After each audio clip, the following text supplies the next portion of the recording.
News super one, सत्याचा बुलंद आवाज। अशाच ताज्या महत्त्वपूर्ण घडामोडी बघण्यासाठी सबस्क्राइब करा न्यूज सुपर वन। श्रीरामपूर शहरातील गांधी पुतळ्यासमोर मौजे बेलापूर बुद्रुक हद्दीतील प्रदूषणग्रस्त भागात राहत असलेले शेतकरी टिळकनगर इंडस्ट्रीज विरोधात गेल्या 9 दिवसांपासून विविध मागण्यांसाठी आमरण उपोषणास बसले आहेत। मौजे बेलापूर बुद्रुक येथील प्रदूषणग्रस्त शेतकरी नागरिकांनी टिळकनगर इंडस्ट्रीज यांना दिलेल्या निवेदनात म्हटलं आहे की या परिसरातील शेतकऱ्यांच्या शेतामध्ये टिळकनगर इंडस्ट्रीजमधून होत असलेल्या प्रदूषणामुळे विहीर बोर यांचे पाणी खराब झाले असून जमिनी सन 1997 पासून नापीक झाल्या आहेत। या दूषित पाण्यामुळे गुरे आणि इतर जनावरे आजारी पडून मृत्युमुखी पडून शेतकऱ्यांचे आर्थिक नुकसान झाले आहे। या भागातील लहान मुलांसह म्हातारी माणसे आजारी पडत आहेत।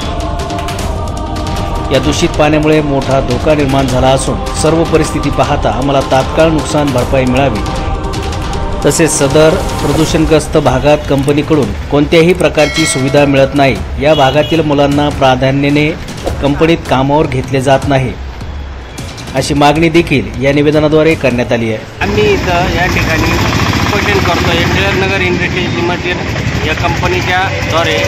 तर आमचं पाणी कंपनीची जी स्लरी निघते याच्यामुळे आमचं पाणी खराब झालं आहे, जमिनी नासपीक झालेले आहे। तर आमचं असं म्हणणं आहे की कंपनीशी आमचं असं भांडण आहे की आमचं पाणी जे खराब झालं आहे तिथे कंपनीने त्या बदल्यामध्ये आमचे जे मुलं आहेत त्यांना रोजगार द्यावा आणि आमचं म्हणणं त्यांनी ऐकून घ्यावं। तर आमचं आज इथं 9वा दिवस आहे, आमच्याकडे कंपनीने काही दखल दिलेली नाही आहे।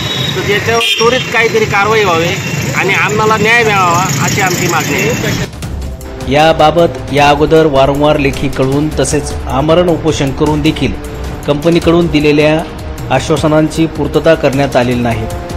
त्यामुळे नाईलाजास्तव या प्रदूषणग्रस्त भागातील शेतकऱ्यांवर न्याय मिळवण्यासाठी आमरण उपोषण करण्याची वेळ आली आहे। त्यांच्या उपोषणाचा 9वा दिवस असून आमदार लहू कानडे यांनी या उपोषणास भेट देऊन त्यांच्या समस्या जाणून घेतल्या आहेत। या प्रकरणी लवकरात लवकर कारवाई करून प्रदूषणग्रस्त शेतकऱ्यांना न्याय मिळावा अशी मागणी करण्यात येते। यावेळी मौजे बेलापूर बुद्रुक येथील प्रदूषणग्रस्त शेतकरी आदी उपस्थित होते। न्यूज सुपर वन साठी दीपक कदम, श्रीरामपूर।